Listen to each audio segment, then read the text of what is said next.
Manake kurudi katika alikuwa ni rahisi zaidi, na hasa wakiwa ndo tayari wanashare kitanda. Inawezekana kukawa na istibdal, mabadiliko sasa. Mwanamume huyo ndo akawa mwanamke mwenyewe na mwanamke akawa ndo mwanaume mwenyewe. Hii ni hatari sana katika hali za. Ndio maana tunasema wamekaa katika sehemu ya tuhuma. Ingekuwa huu tomboy amekwenda kuolewa na mtu ambaye hajawahi kuwa shoga, tungekuwa na uhakika labda inawezekana amebadilika kweli. Au ingekuwa na huyu shoga ambaye amekwenda kumooa mtu ambaye hajawahi kuwa tomboy, tungesema inawezekana kukaa kuna mabadiliko ya kweli. Lakini shoga kamooa tomboy, alafu kuna mabadiliko hapa. Mimi naona kama kuna sehemu ya tuhuma.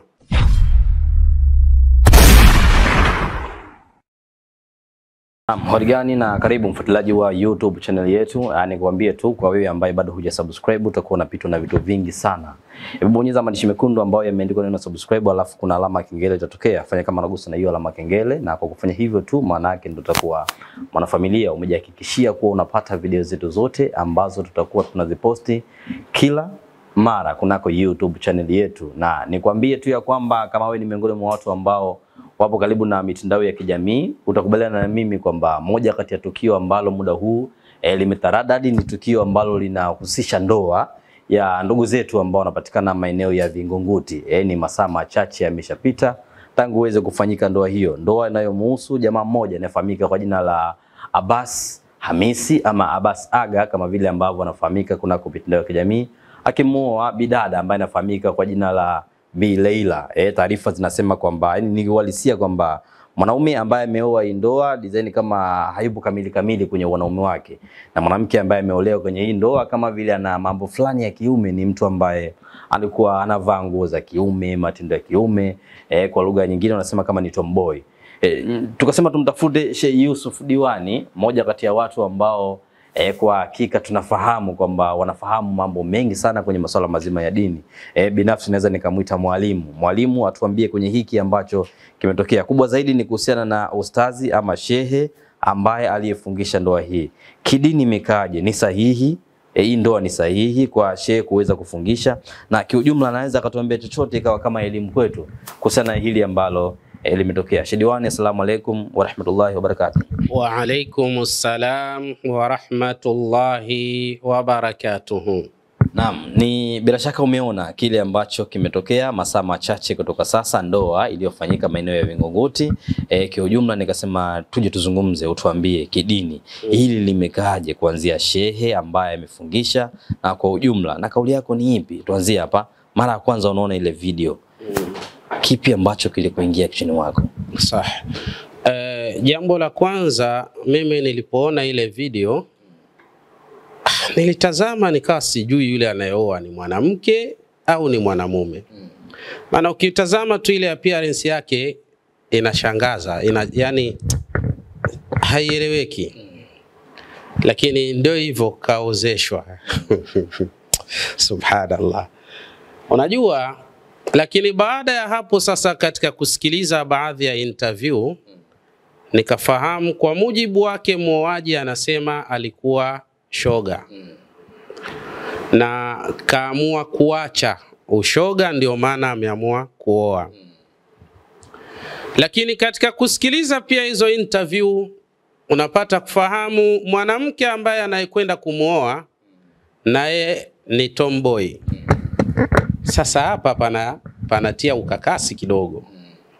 Unajua Mtume sallallahu alayhi wasallama anasema idha raaitum man ya'malu amala qaumi lutin faqtulu al-fa'ila wal maf'ul au kama qala. Anasema bwana Mtume Muhammadin sallallahu alayhi wasallama, mkimuona mtu anafanya vitendo vile ambavyo anavyofanya qaumu luti, basi huyu mtu auawe anayefanya na anayefanyiwa, wote wawili waualiwe mbali. Kwa nini? Sababu ya kufanya hivi ni kuhifadhi murua, yani ule uungwana wa kibinadamu. Kwa sababu kama wataachwa hawa waendelee katika majambo ya namna hiyo, maana yake na wengine wataona kama hili ni tukio la kawaida tu, wataiga, matokeo yake taifa litaharibika na dunia itavurugika kwa sababu ya matendo hayo.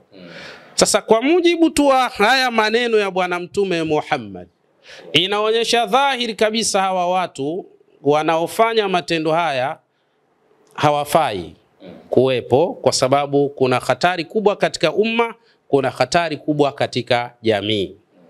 Sasa mtu huyu ikiwa kama matendo yake ameyafanya na yamejulikana na yeye akawa anajulikana ni mtu wa aina fulani, alafu anakwenda kwa shekhe, na wewe shekhe unasema ninakuozesha binti yangu kwa mahari mliokubaliana, wewe inakuwaje haya mambo? Huyu mtu hafai. Kwa mujibu wa sharia, hii ndoa inakuwa la yasihu shar'a, haisihi kisharia, kwa sababu huyu ni mtu ambaye yaamalu amala qaumi Luti, anafanya matendo ambayo wanaofanya watu wa Luti, ambayo yalopelekea matendo hayo kuangamizwa wakati huo. Na inasemekana ilikuwa ni katika mpaka wa Palestina pamoja na Jordan, na ndio pakapatikana ile Dead Sea, kwa maana ikapatikana bahari ambayo iliyokufa. Sasa matendo haya ni matendo hatari sana, lakini watu wanachukulia mepesi sana na wanafanya tu, wanachukua vitu vipesi katika hali za namna. Kwa kweli inashangaza sana. Lakini Mtume sallallahu alayhi wasallam anasema la'ana Allahu almutashabbihina minar rijal walmutashabbihat minan nisa. Lakini Bwana Mtume anasema Mwenyezi Mungu Subhanahu wa Ta'ala amewalaani wale ambao wana tabia ya kujifananisha na wanamume, kwa maana matomboy hawa ni watu waliolaaniwa. Na ukisikia mtu kalaaniwa, maana yake matrudu min rahmatillah, amewekwa mbali na rehma za Mwenyezi Mungu Subhanahu wa Ta'ala. Lakini kadhalika na wale ambao wanaojifananisha katika wanawake, yani wanamume wanaojifananisha na wanawake, wanavaa mavazi ya kike, anaongea sauti yake kama mwanamke, anatembea kama mwanamke, na hata akiwa pale kitandani yeye ndo anakuwa mwanamke mwenyewe. Bwana Mtume anasema huyu kalaaniwa. Lakini kadhalika na wale ambao pia wanaojifananisha na wanamume katika wanawake, anavaa mavazi ya kiume, akiongea anakaza sauti kama mwanamume, akitembea anatembea kama mwanamume, na pale kitandani anafanya kama anavyofanya mwanamume. Hii hali ya namna hii, Mtume anasema mtu wa namna hii mal'unu shar'an, amelaaniwa kisharia katika hali za namna hii. Sasa leo tunaona mtu, hebu tu vuta picha ya kawaida. Kweli mwenyewe kasema kwamba nimeacha, lakini twende sambamba tuangalie ya mambo jinsi yalivyo. Ameacha, lakini kuacha kwake kamuoa aliyekuwa tomboy, na yeye ameacha utomboy. Aliyooa ni huyu alikuwa shoga, naye ameacha ushoga. Balil insanu ala nafsihi basira, mwanadamu ni kweli kabisa yeye mwenyewe ndio anajua uhalisia wa mambo jinsi yalivyo. Lakini watu wa balagha wana maneno wanatuambia, unapojiweka sehemu ya tuhuma usimlaumu yule ambaye atakaye kutuhumu. Mimi hapa naona kama kuna sehemu ya tuhuma hapa. Anayeoa alikuwa shoga, anayeolewa alikuwa tomboya. Mimi naona kama pamekaa sehemu ya tuhuma. Lakini tuhuma inatoka wapi? Kwa sababu ukisema tunamtuhumu kwamba huyu ni shoga, maana yake tumkute na viashiria vile, ama tumpute kwenye mazingira ambayo tunasema huyu sio mwanaume. Kwa muonekano tu tunaweza tukamhukumu mtu tukasema huyu ni shoga. Sikasema mwenyewe alikuwa hivyo. Katika nani yake, katika interview yake anasema alikuwa hivyo. Na yule mdada katika interview yao anasema na yeye alikuwa tomboy. Sasa alikuwa maana yake ni nini? Maana yake kurudi katika alikuwa ni rahisi zaidi, na hasa wakiwa ndo tayari wanashare kitanda. Inawezekana kukawa na istibdal, mabadiliko. Sasa mwanamume huyo ndo akawa mwanamke mwenyewe, na mwanamke akawa ndo mwanaume mwenyewe. Hii ni hatari sana katika hali za. Ndio maana tunasema wamekaa katika sehemu ya tuhuma. Ingekuwa huyu tomboy amekwenda kuolewa na mtu ambaye hajawahi kuwa shoga, tungekuwa na uhakika labda inawezekana amebadilika kweli. Au ingekuwa na huyu shoga ambaye amekwenda kumooa mtu ambaye hajawahi kuwa tomboy, tungesema inawezekana kwa kuna mabadiliko ya kweli. Lakini shoga kamooa tomboy, alafu kuna mabadiliko hapa. Mimi naona kama kuna sehemu ya tuhuma. idha waqa'ta nafsaka makana tuhami fala talumanna man ittahamaka, ikiwa utajiweka nafsi yako katika mahala panapofaa kutuhumiwa, wala usilaumu anayekutuhumu. Ni wewe mwenyewe ulipojiweka panafaa watu kutuhumu hayo.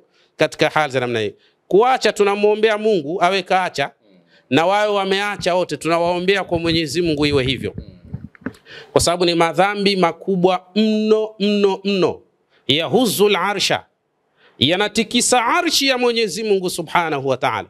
Lakini naamini pia hata shekhe ambaye amesimamia hili jambo, ima mambo mawili, awe hajui kama watu walikuwa na michezo gani, au awe ni mtu ambaye amefanya vile maksudi tu, anawaozesha watu wa namna hiyo, labda kwa kutarajia watajua wenyewe kama wataendelea mabaya yao au kama wataacha. Alhamdulillahi Rabbil Alamin. Sisi tunawaombea kuacha. Baba na yeye alitumia kauli ya kusema kwamba tumebadilika, ndio maana akawa radhi kuwafungisha ndoa.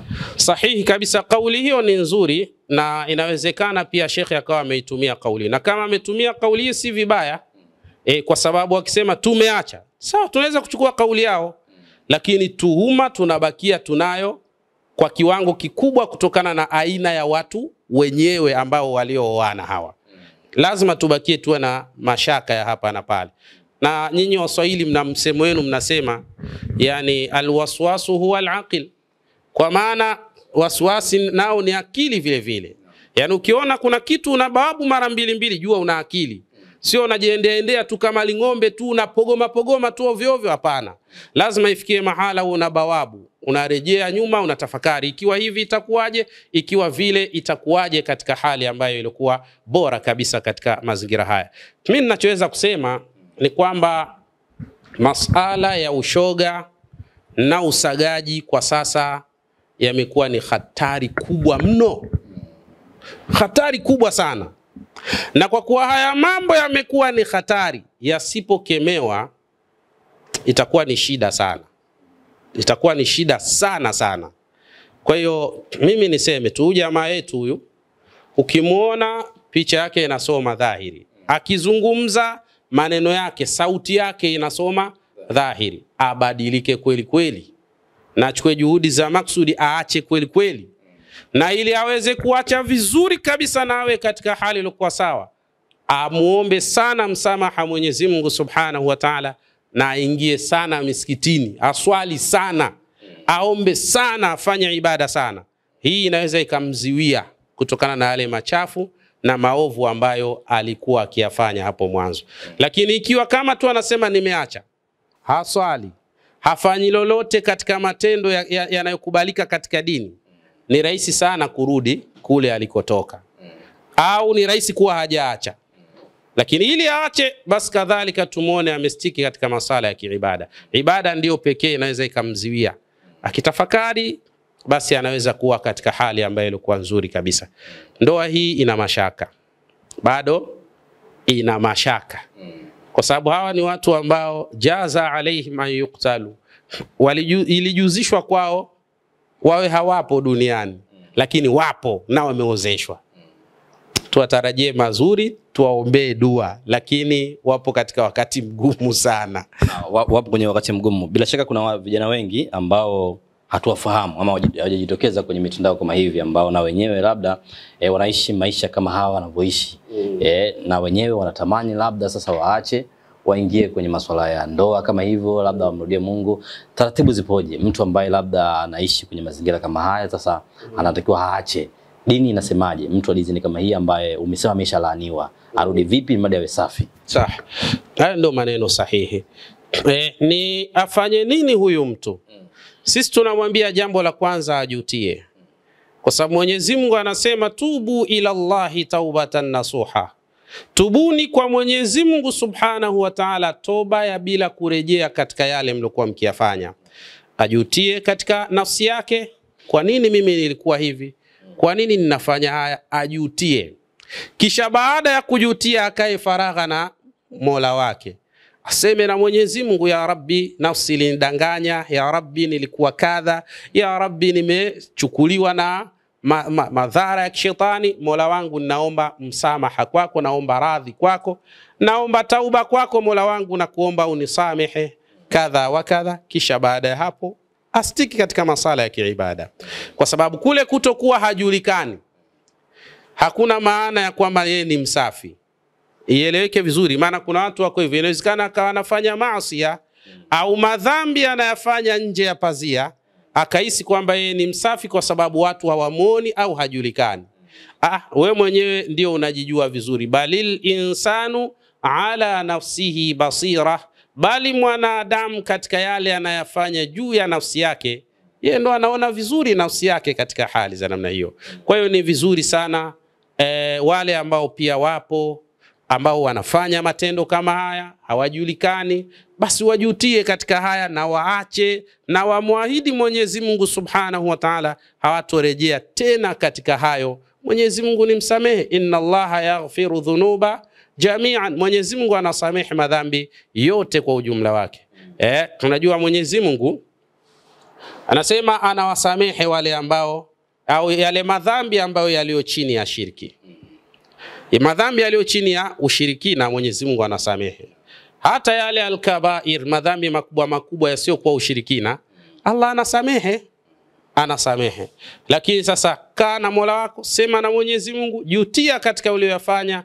Bila shaka Allah Subhanahu wa Ta'ala yaghfiru dhunuba jami'an, Mwenyezi Mungu Subhanahu wa Ta'ala anasamehe madhambi yote kwa ujumla wake. Kwa hiyo wajutie, waache, watoe ahadi, wachukue miadi kutoka kwa Allah na wadumu katika misingi ya kiibada, watakuwa vizuri tu insha Allah. Naam. Kumekuwa na kundi la watu wengi sana kama wanawalaumu hivi. Wanasema wameshasema hakuna ndoa, lakini mwanaume gani sio nini na nini, kama vile hawajaridhia kitendo cha huyu mtu kubadilika.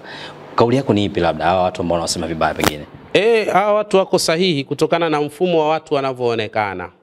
Ndio maana nikasema na ninarudia tena, ukijiweka mahala pa tuhuma, usimlaumu yule ambaye atakaye kutuhumu. Jilaumu wewe mwenyewe, kwa nini nimejiweka mahala hapa panapowajibisha mimi kuweza kutuhumiwa? Jilaumu wewe mwenyewe. Hawa watu wanasema kwa kile wanachokiona. Na jamii nyingi inapotea na kuharibiwa na watu wa staili hizo. Kwa hiyo watu lazima wawe wakali, waone mambo gani tena haya. Na mimi naamini kabisa katika mazingira haya, hata shekhe ambaye alofungisha hii ndoa, neno ni moja tu, hilo tu kwamba tumeacha. Bas, isingekuwa hilo hata shekhe huyo asingeshughulika sana wao. Mimi naamini hivyo. Hakuna shekhe anaweza kuwa mpuuzi au mjinga kwa kiwango hichi.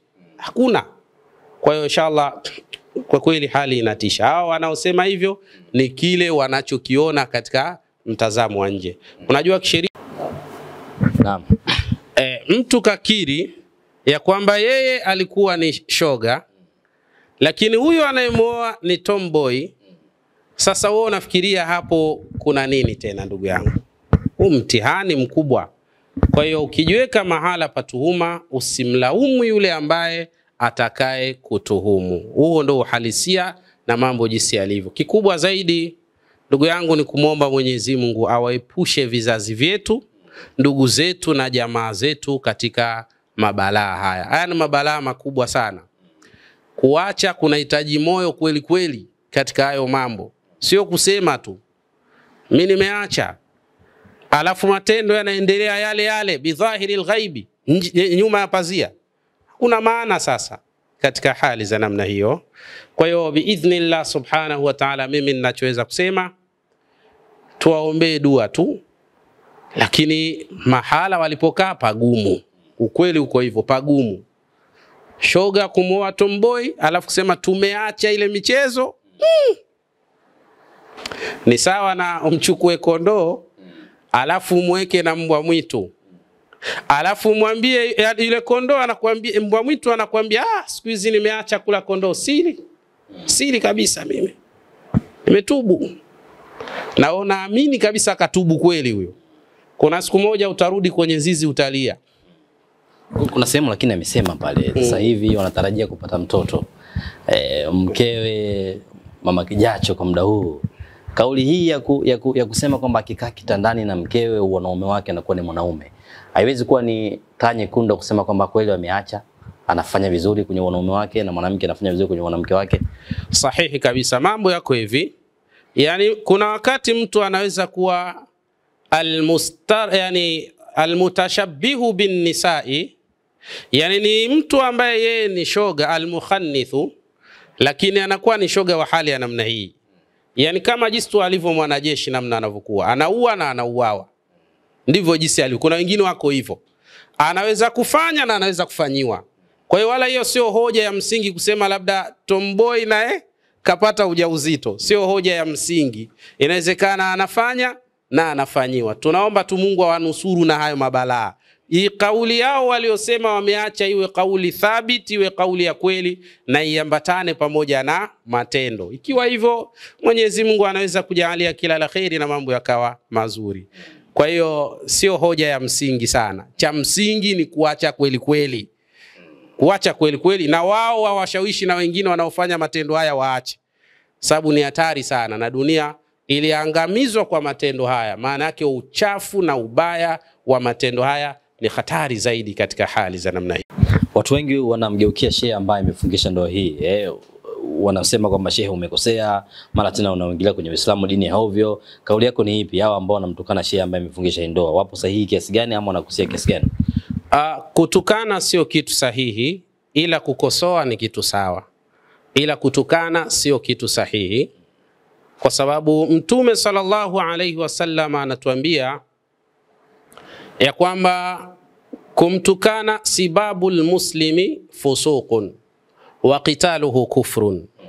Kwa maana kumtukana muislamu au kumtukana mwanadamu ambaye hana tatizo la aina yoyote, wewe unamtukana, basi fusuqun ni kufanya uovu. Kule kumtukana, wewe mshenzi, kwa nini umefungisha ndoa hii? Wewe mpuuzi tu, ni makosa kumtukana mtu. Na kule kumuua ni ukafiri kabisa, ukimuua ni ukafiri kabisa. Ila kukosoa kupo. Kama umeona kuna makosa, wewe eleza makosa yake. Sema tu Sheikh bana hapa amefanya makosa, kakosea.